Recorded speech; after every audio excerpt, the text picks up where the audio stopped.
Hindi madali ang may asawa. Kaya habang single ka, enjoy mo muna yung buhay mo. Nabutin lahat ng mga pangarap mo. Pag handa ka na, doon ka na mag-aasawa para wala kang pagsisihan. Hindi lang kasi puro saya kapag may asawa at anak ka na. Lalo na kapag yung anak mo umiyak dahil kailangan niya ng gatas at diaper. Hindi tulad dati na kahit hindi ka kumain, okay lang. Pag may pamilya ka na, kailangan magtulungan na kayong magtrabaho. Hindi ka na makapasyal kung saan saan.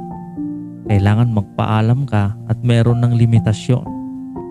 Kaya ang pag-asawa, pinagplaplanuhan dahil ito ay lifetime commitment at may kaakibat na responsibilidad. God bless.